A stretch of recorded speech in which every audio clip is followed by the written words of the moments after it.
It is time.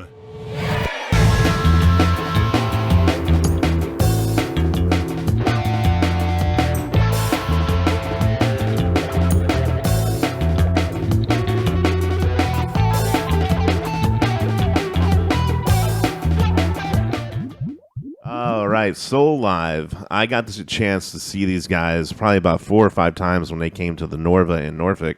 Nice.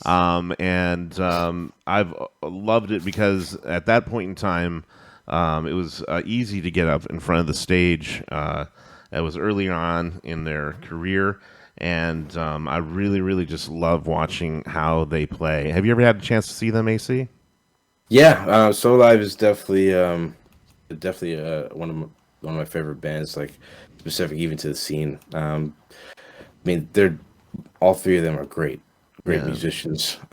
Neil Evans specifically for keys too. You know, he's covering bass too, so it's like a throwback to organ trio days. You know, the kind of Grant Green vibes, and like with their own kind of splash on it, like Aladdin, Elron. Like those songs are just original and just have a cool slap to them, like, you know, to the time that it was coming out. Right. So yeah, I've definitely seen them.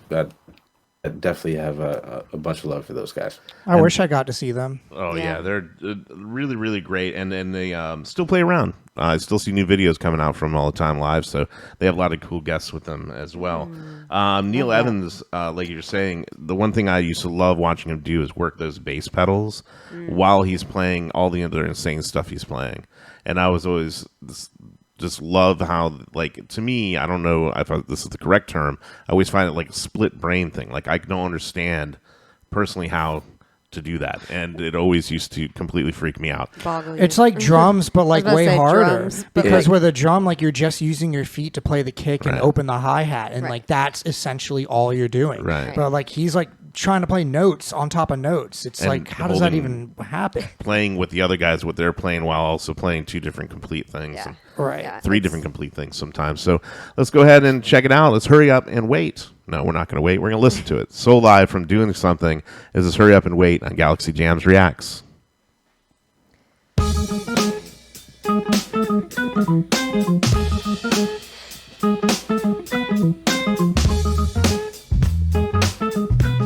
Ooh, that bass. It already sounds like that's Mendesky his Martin feet. Wood. That's so crazy.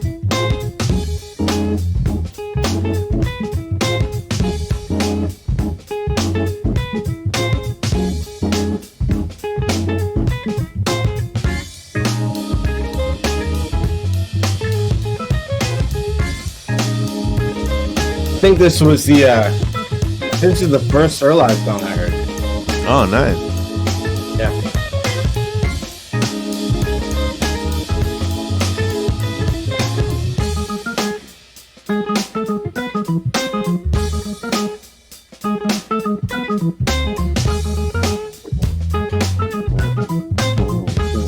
What a cool melody. It sounds like incomplete almost, and like you could just hear it forever. It's like not Sounds like something that would be in a video game, yeah. like in the background. It doesn't have like a firm resolution. It's like it just keeps rolling.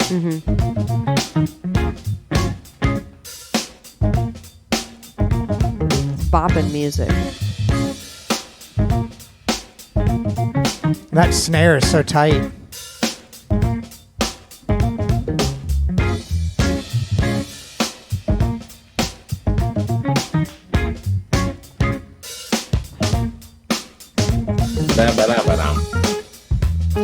Yeah, Alan Evans is a great drummer too. Like, he also does a bunch of production as well.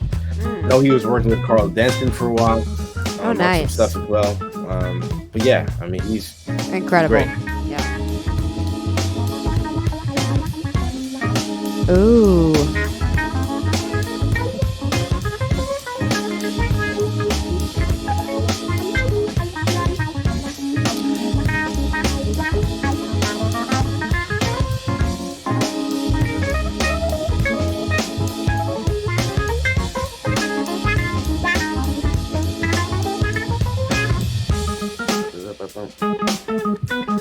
Yeah, so what do you think, Mike?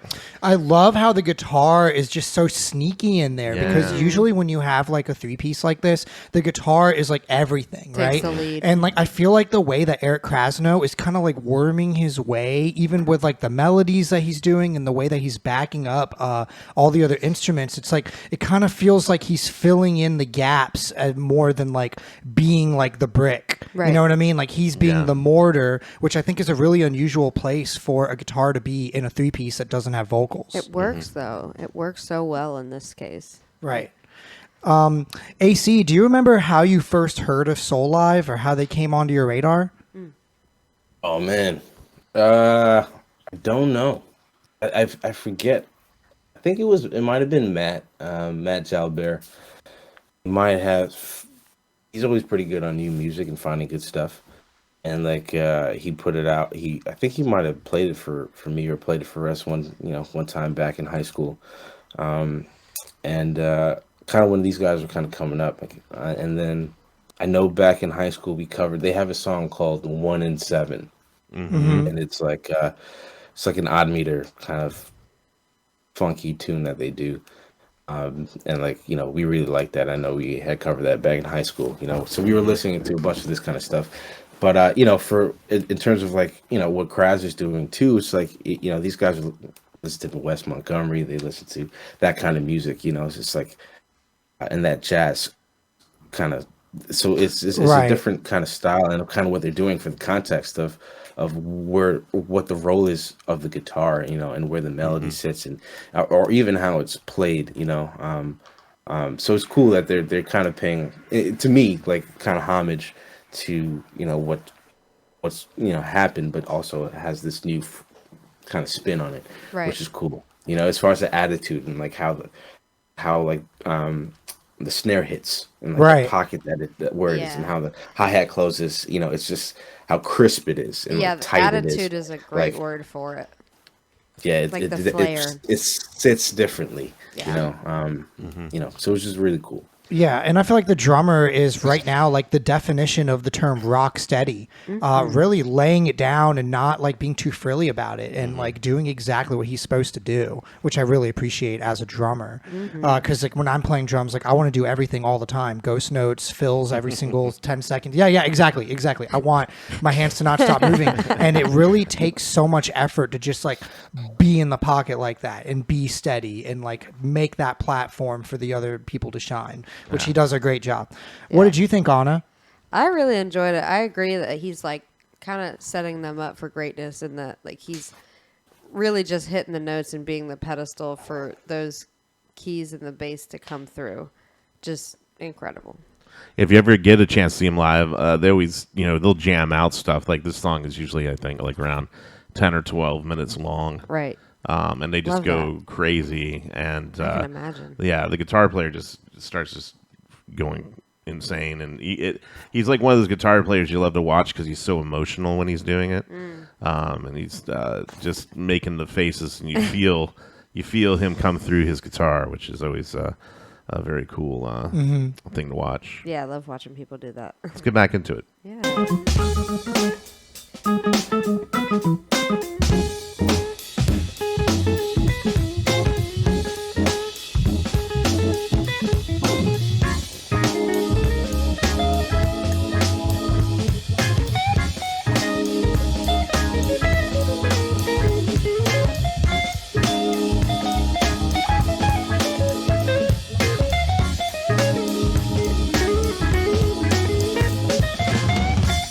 It sounds so full for just 3 of them.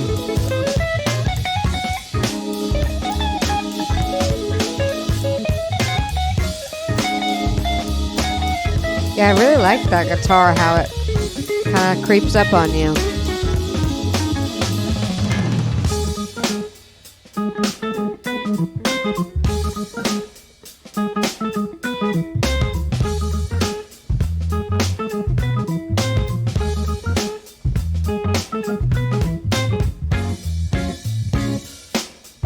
It reminds me of the new Master Sounds. Yeah. Yep. It's like dinner party music to the max. Nah, man, it ain't no dinner party. I was about to say, not dinner party music. Wow. Mike's got some funky dinner parties. Huh? He said dinner party. Well, that's what I'm getting. Like, I need like a filet mignon. You know what I mean? Like, Yeah. Right? at Some- least fancy dinner. Some I think it's was more nice birria like, ending. tacos. yeah, birria taco music. Yeah, that was a nice ending. Really. Honestly, yeah. They went for like that sharp cutoff, and I think like they're like one of the most prolific instrumental funk 3-pieces out there, and They- I really enjoyed that. Yeah, the way that, like you said, they just really fill the space, and like it sounds, I mean, like it sounds like there's 8 people playing, but it's just so layered and like woven together. It's amazing. John Boggs in the chat said it sounds like early grammatic. Have you heard that? I haven't heard it. I haven't. I don't know early grammatic. I know some grammatic, but I'm not really familiar with any of Grammatic's music. I might check it out. And That's pretty see. dope. There's some good stuff. Yeah. For sure. Hi, this is Mike with Galaxy Jams Reacts. We hope that you enjoyed that React video. Be sure to check out the links below of when we're going to be live streaming our next show and also how to watch full episodes. Please hit that subscribe button. Every single one helps.